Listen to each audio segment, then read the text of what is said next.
Good morning. Thank you for the introduction.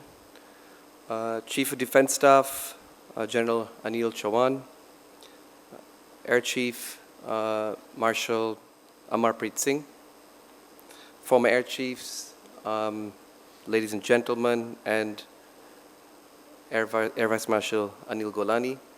Good morning to you all. It's a pleasure and honor to be here this morning. I have been given the responsibility to chair this session for the next hour or so, and I think bring to you this formidable group of people, of officers, who have spent a lot of time reading a lot of books, absorbing knowledge, and will share that with you here today. I had the pleasure to speak to them, to engage them on one particular book last March. And because they are the stars of the show here today, I will just restrict my introduction to 2 points I'd like to make. One is about a battle.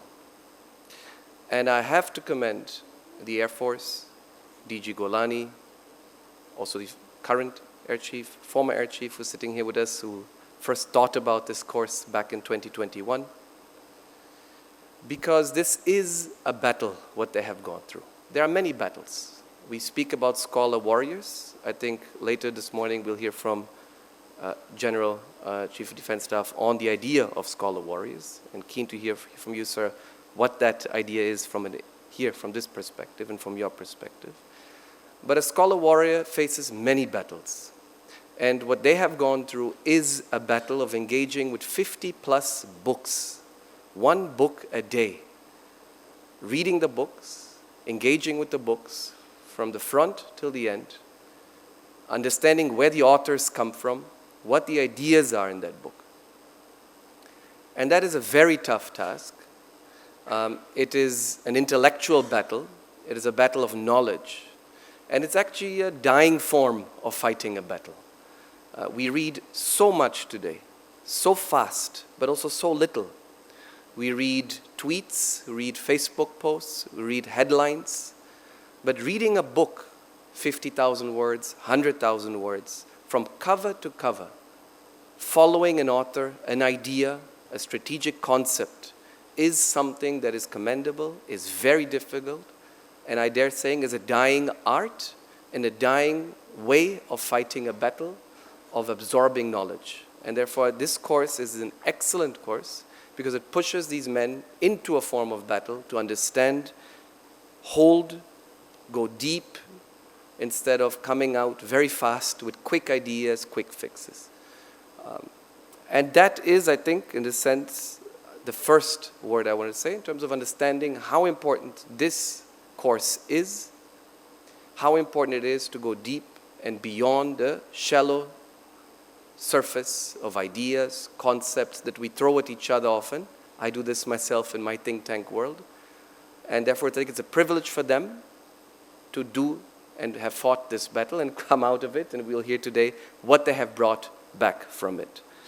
And believe me, I have quizzed them when I discussed with them the book I had to discuss, Ambassador Shiv Shankar Menon's book on India and Asian geopolitics. I pushed them as hard as I could, and I do this for a living for the last 25 years at universities in the US, in Europe, here in India for the last 20 years, and they came out in a very strong way during that session. I'm sure they'll come out also very strong today. The second note I want to say is appreciation for the openness of this course. There are many ways in which this course is taught in military institutions across the world. The Indian way, which I study, which I defend, which I think is very important, the India way of doing things, of fighting a battle on the ground, or also fighting the battle of reading books, engaging them and understanding them. There is an India way to this course. And that is very obvious if you look at the books they have been reading. The India Way is a book about Indian authors, Indian thinking, Indian strategic concepts, the Indian use of force, the Indian way of making peace, the Indian way of making diplomacy, coercion, of using nuclear weapons. We have been told for decades that India had no capacity, no doctrines to use nuclear weapons. The myths from the West that we've all been told, and some of us unfortunately have absorbed and parroted. But the books tell us the story about the India way. And it tells us through two ways. And I want to commend again this course and those who have conceived it, all of you here sitting here, that the course balances the voices from India and in India, but also has authors from beyond India. I see several books here, all the way back to Samuel Huntington, my former colleague and friend, my current colleague and friend, Anit Mukherjee, who was in the Indian Army and now at King's College London, who wrote about the absent dialogue and the triangle between the civil, military, and political leadership in this country.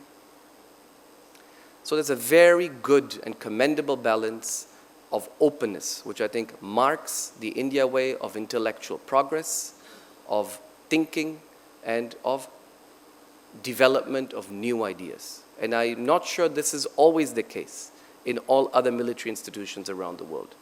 And that openness, I think, is a tremendous achievement, and it's a gift in many ways to the officers who are sitting here to my left and right. So with those two notes, I will pass on the microphone to those who matter here today, who bring us here today, which are Wing Commander Shailesh Singh, Wing Commander Survesh Dhir, Group Captain Parijat Agashe, and Wing Commander Akash Godbole. Allow me to just briefly tell 1-2 sentences about each. You have their bios, I believe, behind me. And two more, correct, who are joining us soon. So Captain Arvind Kumar has over 15 years of sea service and brings extensive operational and instructional experience. He's a specialist in navigation and direction, holds a BA from Osmania University and MSc in Nautical Science from Cochin University of Science and Technology. We have Group Captain Parijat Agashe, commissioned in 2006, flying pilot currently posted at the Air War Strategy Cell Air Headquarters. His flying experience on aircraft such as the HPT-32, HJT-16, MiG-21, Dornier 228, and Antonov 32. We have Wing Commander Survesh Dhir, commissioned in 2004 in the flying branch. He has flown a variety of aircraft, including the HPT-32, Kiran Mk-182, MiG-21, MiG-29, Antonov 32, and is a qualified on-type instructor on the Antonov 32. Wing Commander Manish Chandra, commissioned in 2004, serves in the Administration Fighter Controller Branch at the Tactical Radar Unit. We have Wing Commander Akash Godbole, commissioned in 2006, is a flying pilot currently working as a research fellow here at the Center for Air Power Studies, an alumnus also of the National Defense Academy and the Military Institute of Technology, has flown the MiG-21, Type 96, Hawk, and Kiran. Wing Commander Shailesh Singh, commissioned in 2007, is a helicopter pilot currently serving at the Directorate of Aerospace Design at Air Headquarters, has flown a diverse range of platforms including the HPT-32, Chetak, Mi-8, Mi-17, Mi-26, and the AW-101. With that, I'll pass on the word to the officers to present what they have absorbed in battle over the last few months. Over to you.